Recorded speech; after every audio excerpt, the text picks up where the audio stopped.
Assalamualaikum warahmatullahi wabarakatuh. Breaking news. Pemerintah Indonesia resmi mengesahkan Peraturan Pemerintah Nomor 28 Tahun 2025. Ini bukan sekedar regulasi, ini adalah sinyal yang positif dan sangat kuat bahwa Indonesia siap tancap gas menuju masa depan teknologi digital.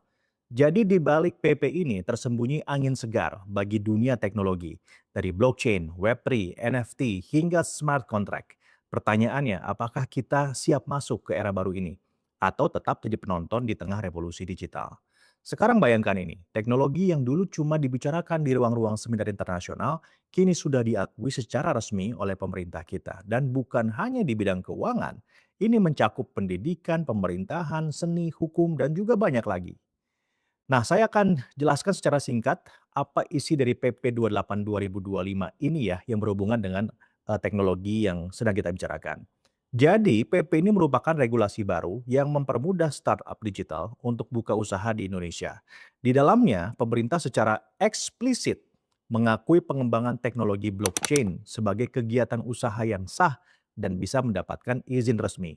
Ini artinya bukan cuma bank atau fintech yang dapat panggung, tapi semua pengembang teknologi digital, termasuk yang bermain di ranah non-keuangan. Pasal 186 secara khusus menyebut aktivitas pengembangan teknologi blockchain, pengembangan kecerdasan buatan, penyediaan identitas digital, dan bahkan penerbitan piranti lunak sebagai bentuk usaha yang diakui dan bisa mengakses perizinan resmi melalui OSS. Bahasa kasarnya nih, sekarang kamu bisa bangun teknologi masa depan tanpa takut dipinggirkan. Nah, saya sekarang akan jelaskan untuk Anda semua apa sih sebetulnya blockchain, NFT, Web3, dan juga smart contract dengan bahasa yang sangat sederhana. Sekarang kita mulai dari blockchain dulu. Apa itu blockchain? Anda bayangkan sebuah buku besar digital yang dicatat bersama-sama oleh banyak orang. Nah, setiap kali ada transaksi, catatannya disimpan di banyak komputer sekaligus. Tidak bisa dihapus, tidak bisa dimanipulasi, transparan, aman, dan terdesentralisasi. Jadi ini adalah teknologi pengolahan data yang super canggih. Analoginya, bayangin kamu punya buku kas RT, tapi semua warga memegang salinannya. Nah, makanya si RT kan nggak bisa main-main, karena kalau main-main mengubah data dari buku kas tersebut, semua orang akan tahu. Kalau ada satu orang yang coba ubah angka, maka semua warga langsung tahu ada yang curang. Gagal untuk memanipulasi. Inilah kekuatan dari blockchain. Kejujuran yang dijaga bersama. Manfaatnya, blockchain itu menjamin transparansi dan keamanan data, cocok untuk dunia yang makin digital dan penuh manipulasi data. Tidak hanya untuk transaksi uang, tapi juga untuk pencatatan aset, hak kepemilikan, dan juga bahkan kalau kita mau tarik ke industri yang lebih dekat dengan kita, hasil panen, hasil pertanian, hasil industri, dan juga lainnya. Contoh implementasi saat ini, blockchain ya sudah banyak digunakan di sektor logistik untuk pelacakan rantai pasok secara real time oleh perusahaan seperti misalnya IBM dan juga Maersk. Di bidang kesehatan, beberapa rumah sakit besar di Eropa dan juga Amerika Serikat sudah menggunakan blockchain loh untuk menyimpan rekam medis pasien secara aman dan terenkripsi. Nah, ke depan gagasan blockchain ini bisa macam-macam pengembangannya. Misalkan Indonesia bisa bikin sistem yang kita cita-citakan bersama, yaitu e-voting nasional berbasiskan blockchain. Karena setiap suara akan terekam dan tidak bisa diubah.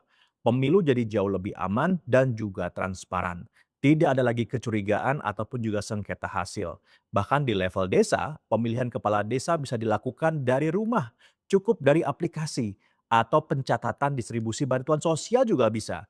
Bisa transparan, tidak bisa ditilep oleh siapapun.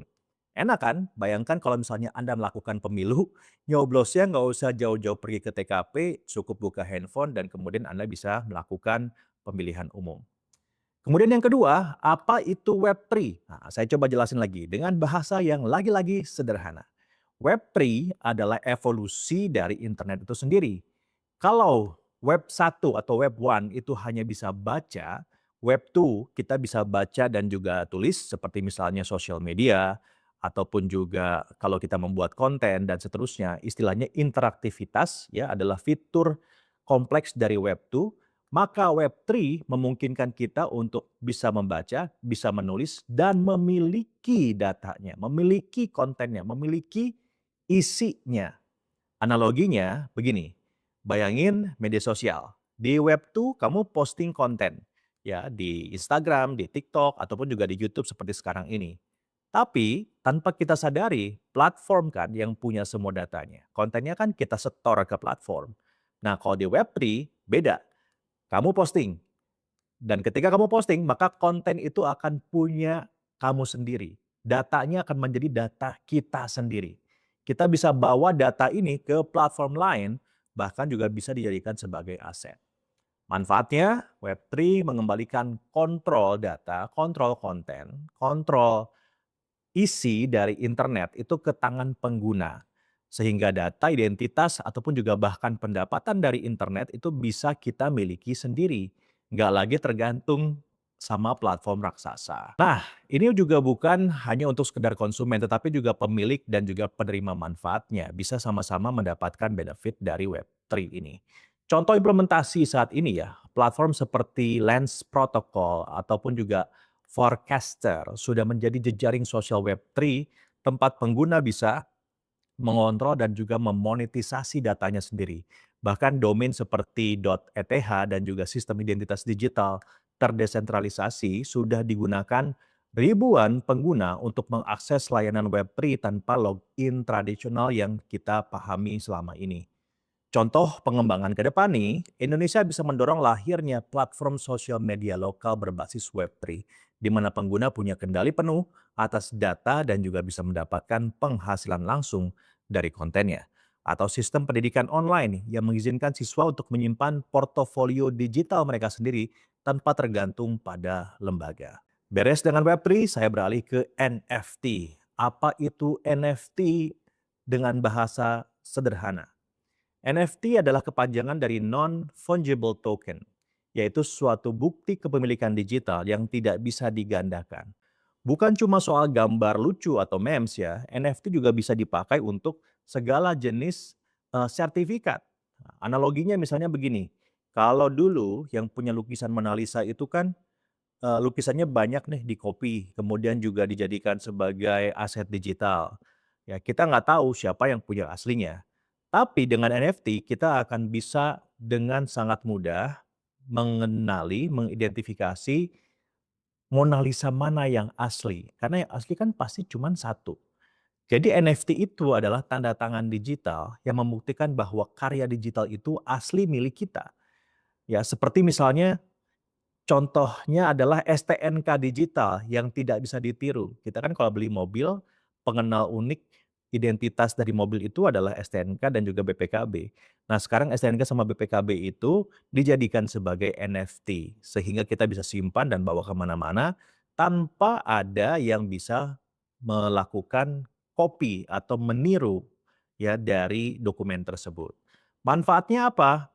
NFT bisa dipakai untuk sertifikat tanah, ijazah, karya seni digital, tiket konser, dan lainnya. Nggak bisa dipalsukan, semua tercatat di blockchain.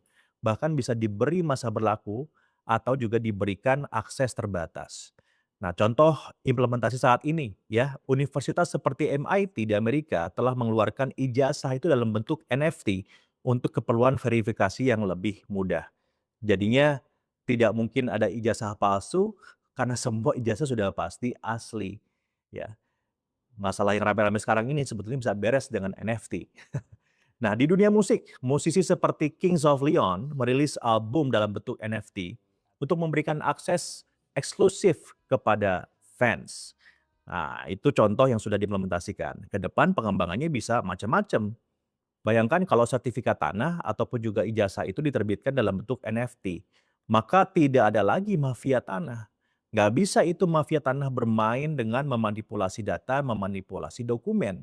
Karena NFT-nya dimiliki oleh betul-betul yang punya dokumen tersebut. Ya, tidak bisa dimanipulasi.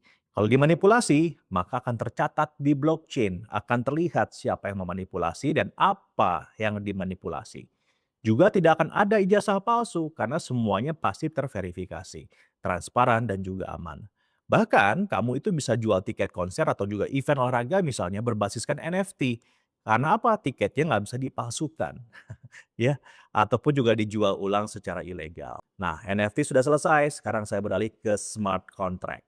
Smart contract adalah program otomatis yang mengeksekusi perjanjian. Tidak perlu notaris, tidak perlu tanda tangan manual. Jadi kalau syarat terpenuhi, kontrak langsung berjalan.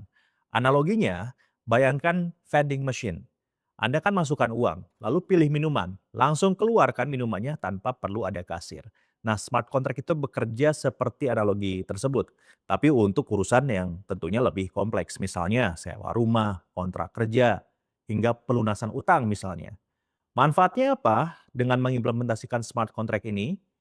Mengurangi birokrasi, meningkatkan kepercayaan dan mempercepat proses hukum. Bayangin, kontrak sewa, jual beli, bahkan asuransi bisa otomatis tanpa ribet. Karena kekuatan sistem ini tidak perlu pihak ketiga yang menahan dana, minta upeti, minta fee, semuanya serba otomatis. Ya, contoh implementasi saat ini adalah platform seperti Ethereum yang telah digunakan untuk membuat ribuan atau bahkan mungkin puluhan ribu smart contract yang mendukung sistem pinjaman terdesentralisasi atau DeFi, crowdfunding, dan juga bahkan asuransi pertanian berbasis cuaca di Afrika. Kalau kita implementasikan ya dalam masalah kehidupan kita sehari-hari ke depan, dengan smart contract ini maka Indonesia bisa membuat platform kontrak kerja otomatis berbasiskan smart contract untuk freelancer misalnya atau UMKM. Jadi pembayaran langsung cair kalau pekerjaan selesai dan juga disetujui. Nah, sistem ini akan transparan, cepat dan juga minim konflik ya karena datanya, kontraknya terjadi antara kita dan juga yang memberikan kontrak. Ya, atau sistem bagi hasil pertanian, ya baik petani, koperasi dan juga investor semua terikat otomatis dalam satu rantai yang adil dan juga bisa dilacak, tidak bisa dirubah, tidak bisa dimanipulasi.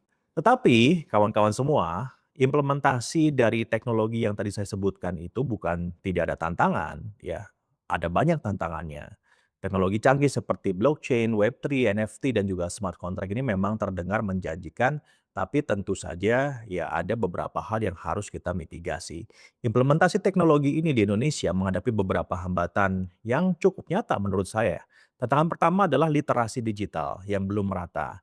Ya banyak masyarakat yang belum memahami istilah-istilah yang saya sebutkan ini, ya saya pun kan harus menjelaskan dengan bahasa yang sederhana ya, apalagi cara menggunakannya.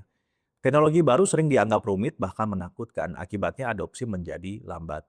Ya kalau saya punya usul, solusinya adalah pemerintah, komunitas, dan juga content creator harus aktif membuat edukasi yang mudah dimengerti. Mulai dari kampanye literasi digital berbasis visual dan juga bahasa lokal, sampai pelatihan Web3 di sekolah dan juga kampus. Tantangan kedua, infrastruktur teknologi yang belum merata. Ya masih ada banyak wilayah di Indonesia yang akses internetnya kan terbatas. Ataupun ya belum 4G, masih 3G sebagai contoh ya.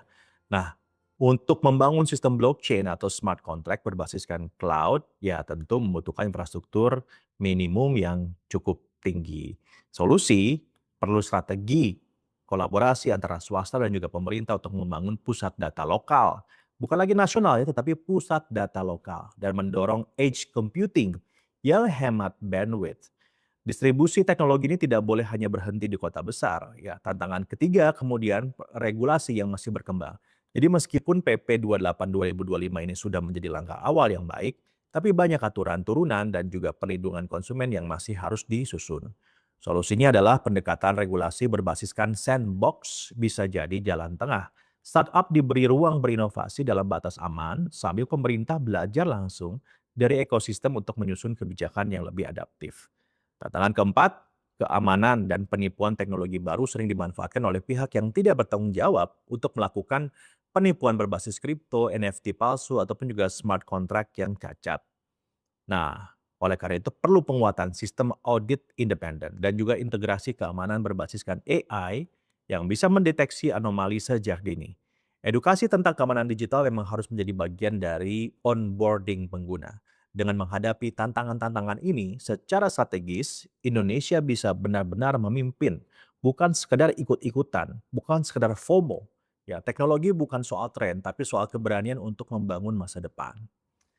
Nah, kawan-kawan semua, PP 28 2025 ini adalah kabar baik, harus kita apresiasi, tetapi juga kita pahami bahwa ini bukan cuma regulasi. Ini adalah deklarasi bahwa Indonesia tidak mau jadi penonton dalam revolusi digital. Kita sedang mengatur ulang cara dunia bekerja dari yang terpusat ya ke terdesentralisasi, dari yang tertutup ke yang transparan. Nah, kita hidup di masa di mana siapa yang menguasai teknologi akan menentukan arah sejarah. PP 28 2025 adalah titik tolak untuk menata ulang kekuatan digital Indonesia. Kamu bisa milih jadi pengguna pasif yang menonton dari pinggir atau ikut menyetir masa depan dengan tangan kita sendiri. Mulai dari belajar, mulai dari mencoba, mulai dari memahami, dan kalau kita masih ragu seberapa penting semua ini, kita perlu ingat satu hal. Bangsa yang menguasai data dan teknologi bukan hanya akan selamat, tapi akan memimpin. Indonesia, waktumu telah tiba. Jangan cuma jadi negara pasar, jadilah negara pencipta.